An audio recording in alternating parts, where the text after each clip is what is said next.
Hello students, ഈ സമയം +1 commerce കുട്ടികൾക്ക് എല്ലാ ചാപ്റ്റേഴ്സും കംപ്ലീറ്റ് ചെയ്ത് നിങ്ങൾ റിവിഷനിലേക്ക് കാലെടുത്ത് വെക്കുന്ന സമയമായിരിക്കും. കാരണം നമ്മുടെ മുമ്പിൽ മോഡൽ എക്സാം വരുന്നുണ്ട്, അത് കഴിഞ്ഞ് പബ്ലിക് എക്സാം വരുന്നുണ്ട്. എന്നാൽ അക്കൗണ്ടൻസി പഠിക്കുന്ന സമയത്ത് മിക്ക കുട്ടികളും ചെയ്യുന്നൊരു തെറ്റ് എന്ന് പറയുന്നത് കൃത്യമായിട്ട് പ്രോബ്ലംസ് മാത്രം അവർ ചെയ്ത് പഠിക്കുക. എല്ലാ ചാപ്റ്റേഴ്സും ഫിനാൻഷ്യൽ സ്റ്റേറ്റ്മെന്റ് ആയിക്കോട്ടെ, BRS ആയിക്കോട്ടെ, മുഴുവൻ പ്രോബ്ലംസും കൂടുതൽ സമയം ചെയ്ത് പഠിക്കുന്നു. പക്ഷേ നമ്മുടെ പബ്ലിക് എക്സാമിനേഷൻ ആയാലും മോഡൽ എക്സാമിനേഷൻ ആയാലും തിയറി ഭാഗത്ത് നിന്ന് നല്ല പോലെ ക്വസ്റ്റ്യൻസ് ചോദിക്കാറുണ്ട്. തിയറി ഭാഗത്തുള്ള ക്വസ്റ്റ്യൻസ് നമ്മൾ ഒഴിവാക്കാൻ പാടില്ല. അപ്പോൾ കുട്ടികൾക്ക് സംശയമുണ്ട്, സാറേ ഏതൊക്കെ പ്രധാനപ്പെട്ട തിയറി ഭാഗങ്ങളാണ് ശ്രദ്ധിക്കേണ്ടത് ഓരോ ചാപ്റ്ററിനും? തീർച്ചയായും അതിനെ പോയിന്റ് ഔട്ട് ചെയ്ത് പഠിച്ചാൽ മതി. ഫോർ എക്സാമ്പിൾ, നമുക്ക് ആ തിയറി ഭാഗങ്ങൾ ഒന്ന് ഡിസ്കസ് ചെയ്യാം. ഫസ്റ്റ് ചാപ്റ്ററാണ് നമുക്ക് ഇൻട്രൊഡക്ഷൻ ടു അക്കൗണ്ടിങ്. ഇവിടെ നമുക്ക് തിയറി മാത്രമേ പഠിക്കാനുള്ളൂ. എന്നാലും ഈ തിയറി ഭാഗത്ത് നിങ്ങൾ ശ്രദ്ധിക്കേണ്ട പ്രധാനപ്പെട്ട ടോപ്പിക്സ് അക്കൗണ്ടിങ് ടേംസിന്റെ ഭാഗം തന്നെയാണ്. അസറ്റ് ആയിക്കോട്ടെ, ലയബിലിറ്റി, ക്യാപിറ്റൽ, ഡെപ്റ്റേഴ്സ്, ക്രെഡിറ്റേഴ്സ്, ഈ വരുന്ന ടേംസിന്റെ ഭാഗം നല്ലപോലെ ശ്രദ്ധിക്കണം. അതുപോലെ തന്നെ ഇന്റേണൽ എക്സ്റ്റേണൽ യൂസേഴ്സ് ആയിക്കോട്ടെ, ഒബ്ജക്റ്റീവ്സ് ആയിക്കോട്ടെ, അതുപോലെ തന്നെ qualitative characteristics of accounting information, ഈ ഭാഗത്ത് നിന്ന് എന്തായാലും എക്സാമിനേഷന് ചോദ്യങ്ങൾ വരാറുണ്ട്. പക്ക തിയറി ചാപ്റ്റർ തന്നെയാണ് ഒന്നാമത്തെ ചാപ്റ്റർ. രണ്ടാമത്തെ ചാപ്റ്ററാണ് നമുക്ക് theory base of accounting. Accounting principles ആണ്. അക്കൗണ്ടിങ് പ്രിൻസിപ്പിൾസും കണ്ടിന്യൂസ് നമുക്ക് തിയറി ചോദിക്കുന്ന ചാപ്റ്റർ തന്നെയാണ്. അവിടെ അക്കൗണ്ടിങ് പ്രിൻസിപ്പിൾസിനെ എക്സ്പ്ലനേഷൻ ചെയ്യാൻ വരും. മറിച്ച് മറ്റൊരു രീതിയിൽ ചോദ്യം വരുന്നത് ഒരു കൺസെപ്റ്റ് പറയുകയും അത് ഏത് പ്രിൻസിപ്പിളാണ് അവിടെ അപ്ലൈ ചെയ്തതെന്ന് discussion. For example, capital is treated as A liability, അത് ഏത് പ്രിൻസിപ്പിൾ പ്രകാരമാണ്? ബിസിനസ് എൻറ്റിറ്റി പ്രിൻസിപ്പിൾ പ്രകാരമാണ്. ഇങ്ങനെയുള്ള ചോദ്യങ്ങൾ ചോദിക്കാം സെക്കൻഡ് ചാപ്റ്ററിന്. നേരെ നമ്മൾ തേർഡ് ചാപ്റ്ററായ റെക്കോർഡിംഗ് ഓഫ് ട്രാൻസാക്ഷൻ 1 എന്ന് പറയുന്ന ചാപ്റ്ററിലേക്ക് പോകുന്ന സമയത്ത് നിങ്ങൾക്കറിയാം ജേണൽ ലെഡ്ജർ ഒക്കെ വരുന്ന ചാപ്റ്ററാണ്. അതുപോലെ തന്നെ അക്കൗണ്ട് ഇക്വേഷൻ പ്രോബ്ലം ആയിട്ട് ചോദിക്കുന്ന ചാപ്റ്ററാണ്. ഇവിടെ തീർച്ചയായും എക്സാമിനേഷൻ ക്വസ്റ്റ്യൻ തിയറി ഉണ്ടാവുന്നത് വളരെ ചുരുക്കം മാത്രമാണ്. അധികവും നമുക്ക് ആ തിയറി കാണുന്നത് റൂൾസ് ഓഫ് ഡെബിറ്റ് ആൻഡ് ക്രെഡിറ്റിൽ നിന്നാണ്. കൂടാതെ ജേണൽ എൻട്രി ഭാഗത്ത് ചില തിയറികൾ അതിന്റെ കൺസെപ്റ്റൊക്കെ ചോദിക്കാറുണ്ട്. തൊട്ട് അടുത്ത ചാപ്റ്ററാണ് റെക്കോർഡിംഗ് ഓഫ് ട്രാൻസാക്ഷൻ 2. ഏറ്റവും കൂടുതൽ നമുക്ക് ഏറ്റവും കൂടുതൽ വ്യത്യസ്തമായ പ്രോബ്ലംസ് ചെയ്ത് പഠിക്കാനുള്ള ചാപ്റ്ററാണ് recording of transaction 2. Single column cash book, double column cash book, അതുപോലെ തന്നെ petty cash book, purchase return, sales return, വ്യത്യസ്തമായ ചാപ്റ്റേഴ്സ് പഠിക്കുന്നതാണ് റെക്കോർഡിംഗ് ഓഫ് ട്രാൻസാക്ഷൻ 2 എന്ന് പറയുന്ന ചാപ്റ്റർ.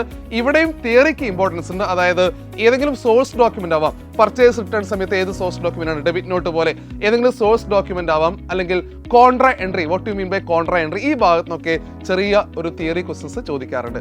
തൊട്ട് അടുത്ത ചാപ്റ്റേഴ്സ് നിങ്ങൾ പോവുകയാണെങ്കിൽ ബാങ്ക് റീകൺസിലേഷൻ സ്റ്റേറ്റ്മെന്റ് ആയിരിക്കും. BRS എന്ന് മിക്കവാറും നമുക്ക് BRSന്റെ ഒരു ചോദ്യമാണ് അല്ലെ, ഒരു പ്രാക്ടിക്കൽ ചോദ്യം. പ്രിപ്പയർ BRS എന്നാണ് ചോദിക്കാം.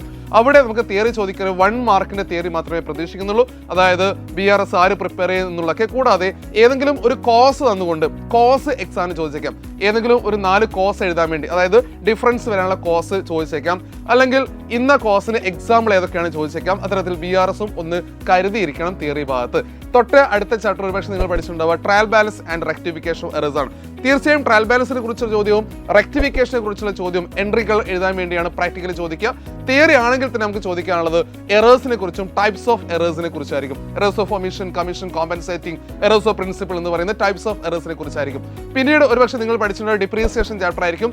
പക്ക ഒരു പ്രോബ്ലം പേപ്പർ തന്നെയാണ്, പ്രോബ്ലം ചാപ്റ്റർ തന്നെയാണ് ഡിപ്രീസിയേഷൻ. സ്ട്രേറ്റ് മെത്തേഡും റിട്ടേൺ ഡൗൺ വാല്യൂ മെത്തേഡും പ്രോബ്ലം വർക്ക്ഔട്ട് ചെയ്യാണ്ട്. ഇവിടെ തിയറി ചോദ്യം എന്ന് പറയുന്നത് ഒരു പക്ഷേ ചോദിക്കാനുള്ളത് ഡിഫറൻസസ് ബിറ്റ്വീൻ ഈ 2 മെത്തേഡ് ആയിരിക്കും. സ്ട്രേറ്റ് ലൈൻ മെത്തേഡും അതുപോലെ തന്നെ റിട്ടേൺ ഡൗൺ വാല്യൂ മെത്തേഡ് ആയിരിക്കും. ഇനി നമ്മുടെ ഏറ്റവും പ്രധാനപ്പെട്ട എസ്എ ചാപ്റ്റർ എന്ന് പറയും ഫിനാൻഷ്യൽ സ്റ്റേറ്റ്മെന്റ് 1 and 2. നമ്മൾ ഫിനാൻഷ്യൽ സ്റ്റേറ്റ്മെന്റ് ഒരുമിച്ചാണ് പറയുക അല്ലേ.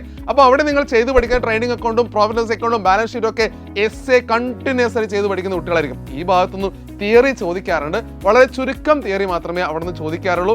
കൂടുതലും പ്രോബ്ലം ഏരിയ ആണ് ഫിനാൻഷ്യൽ സ്റ്റേറ്റ്മെന്റ് ചോദിക്കാനുള്ളത്. ഒരുപക്ഷെ അതിൽ ഇൻകം സ്റ്റേറ്റ്മെന്റ് എന്താണെന്നോ, അല്ലെങ്കിൽ ട്രേഡിംഗ് അക്കൗണ്ടിന്റെ ഡയറക്റ്റ് എക്സ്പെൻസ്, ഇൻഡയറക്റ്റ് എക്സ്പെൻസ്, അല്ലെങ്കിൽ പ്രോഡക്റ്റ് അക്കൗണ്ടിൽ എഴുതുന്ന ഇൻഡയറക്റ്റ് എക്സ്പെൻസിന്റെ എക്സാംസ് ഒക്കെ ചോദിച്ചുകൊണ്ട്, അല്ലെങ്കിൽ ഏതെങ്കിലും അഡ്ജസ്റ്റ്മെന്റ് എൻട്രി ആയിരിക്കാം സ്ഥിരമായിട്ട് ചോദിക്കുന്നത്. അഡ്ജസ്റ്റ്മെന്റ് എൻട്രി, ഔട്ട്സ്റ്റാൻഡിംഗ് എക്സ്പെൻസ് പേ ചെയ്യും, അല്ലെങ്കിൽ ഔട്ട്സ്റ്റാൻഡിംഗ് എക്സ്പെൻസ് എൻട്രി എന്താണ് എന്നുള്ളതായിരിക്കാം. അപ്പോൾ ഇത്തരത്തിലെ എൻട്രീസ് ഫിനാൻഷ്യൽ സ്റ്റേറ്റ്മെന്റ് ചാപ്റ്ററിന് നിങ്ങൾ നോക്കി വെക്കണം. സോ എല്ലാ മക്കളും +1 കൊമേഴ്സ് പഠിക്കുന്ന എല്ലാ കുട്ടികളും പ്രോബ്ലത്തിലേക്ക് മാത്രമല്ല കോൺസെൻട്രേറ്റ് ചെയ്യേണ്ടത്. നമ്മുടെ ഈ സബ്ജക്റ്റിൽ നിന്ന് ഏറ്റവും കൂടുതൽ തിയറിയും ചോദിക്കാറുണ്ട്. ആ തിയറി ഭാഗങ്ങൾ കൃത്യമായി മാർക്ക് ചെയ്ത് പോയിന്റ് ഔട്ട് ചെയ്ത് നിങ്ങൾ പഠിച്ചിരിക്കണം. ഈ മോഡൽ എക്സാം എന്ന് പറയുന്നത് നമ്മൾ സെമി ഫൈനലാണ്. ഈ മോഡൽ എക്സാമിന്റെ പെർഫോമൻസ് പോലെ തന്നെ നമുക്കത് പബ്ലിക് എക്സാമിനേഷൻ പെർഫോം ചെയ്യണം. ഫുൾ മാർക്ക് ഉറപ്പിക്കണം.